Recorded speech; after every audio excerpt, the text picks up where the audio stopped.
Hi, I'm Kais. I'm 34 years old. And the night my phone rang changed everything.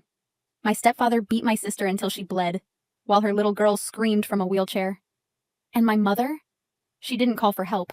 She screamed, "Pay or get out," then shoved them into a blizzard like they were trash. I drove 200 miles through a snowstorm that night, praying I wasn't too late. But what I found wasn't just bruises or frozen skin. It was the truth I'd ignored my entire life. Family doesn't always mean love. Sometimes it means survival. Tell me in the comments, if you were me, would you have turned back or walked into the storm? Because I didn't turn back. And what happened next will haunt me forever. The snow had just started falling that afternoon. Soft, slow, almost tender. I was sipping chamomile tea, laptop glowing, thinking about deadlines. I'd planned to visit Omaha that weekend. My sister said Evelyn wasn't feeling well, but I thought I had time. Then my phone lit up. 3 missed calls. I was about to call back when it rang again. Aunt Kay's. The voice was small, breaking like glass. Evelyn. My chest tightened. "Sweetheart, where's Mommy?" "She's bleeding," she whispered. Grandpa hit her. He pushed her into the table. Grandma said to get out. "She's mad. She told us to leave." "What? Where are you now? Are you safe?" My voice cracked, but then I heard it. Valora's voice slicing through the line like a blade. "Take your kid and freeze, you leeches!" A door slammed. Silence. The call died in my hand. For a full second, I just stared at the phone, willing it to ring. It didn't. Outside, the snow was coming down hard, whipping under the porch light. A storm warning crawled across the muted TV. I didn't pack a bag. I didn't even change shoes. I just grabbed my keys, my coat, and the first aid kit under the sink. As I drove, the roads blurred white. Wipers scraped, tires skidded, but I kept going. Every mile, my mind clawed through memories I'd buried. Marlowe's slapping of when she was 16. Mom saying, "She asked for it. Look how she's dressed." The day of showed up with a busted lip, saying she tripped. I believed her then. God, I wanted to believe her. Because the alternative, that our mother married a man who could do this and stood by, was too ugly to face. By the time I reached the city limits, my hands were numb from gripping the wheel. The storm howled like it had teeth. And all I could think was, what if I'm too late?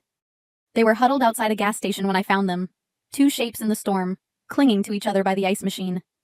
Evelyn's wheelchair sat crooked on the curb, her tiny hands gripping an old scarf, maroon and frayed at the ends.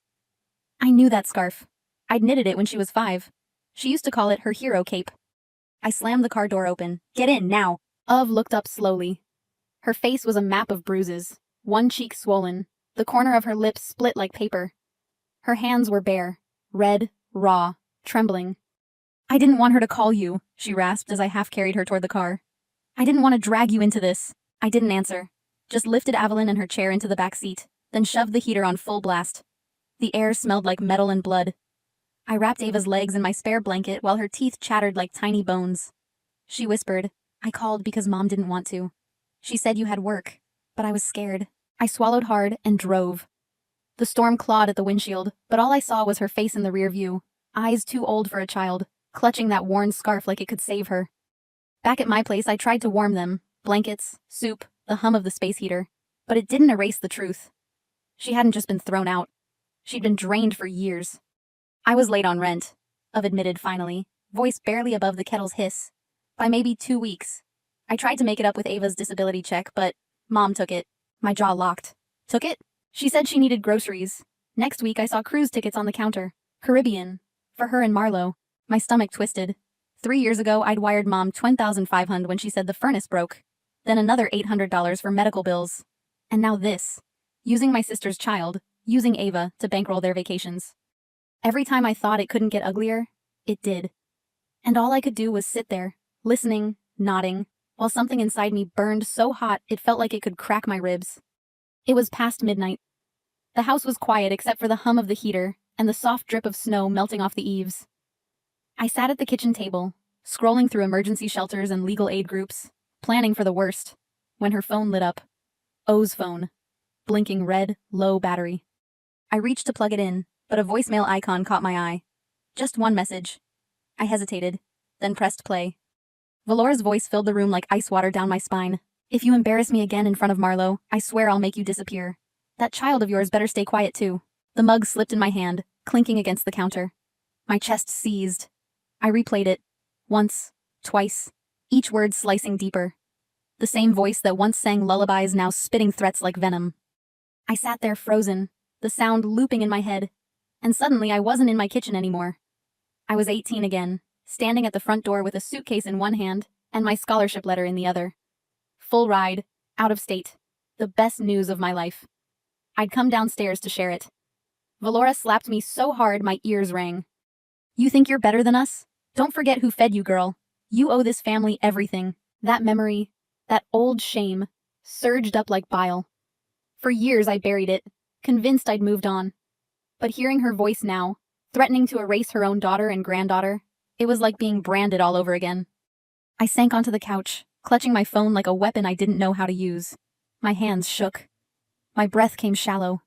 For a split second, I thought about giving up, about how deep this rot went, about how tired I was of fighting ghosts in flesh.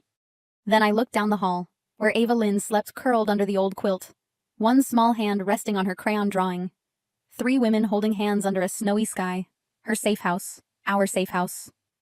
And I knew I couldn't break. Not now, not ever. The next morning broke gray and heavy. I opened the front door, and there he was.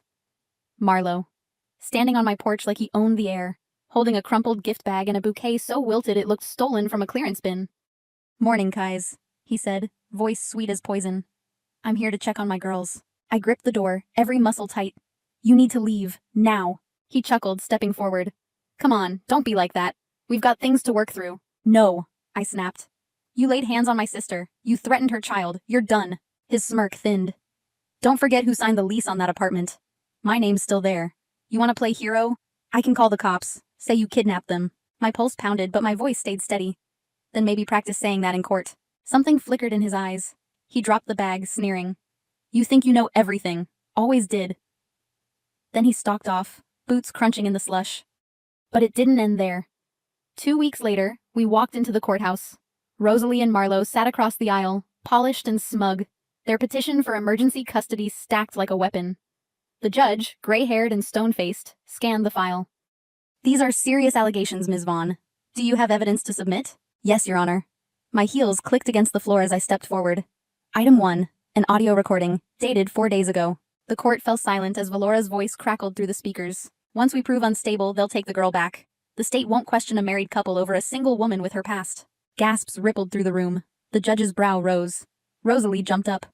That was recorded without consent. Sit down, the judge barked. I laid the second piece on the desk. A receipt from the Hawthorne Motel, dated the night of the storm. I picked them up bleeding and freezing after these two threw them out. The judge's pen scratched furiously across the page. Then Marlowe snapped. You think you're better than us? That brat costs a fortune. We took her checks, disability, child support, all of it. We deserved it. The room erupted. The judge slammed her gavel. Emergency petition denied. A financial abuse investigation begins now. Bailiff, escort Mr. Whitmore out. As they dragged him past me, his face was crimson, his threats hissing like steam. Rosalie didn't move. Her silk scarf hung limp around her neck like a noose of her own making. I didn't look at her. I was busy holding my sister's trembling hands while her tears fell silent. Not from fear, but from something we hadn't felt in years. Relief. A month later, the storm was just a memory. We'd moved into a small, sunlit house tucked behind a row of oaks. No granite counters, no smart gadgets, but it had something our old home never did. Peace.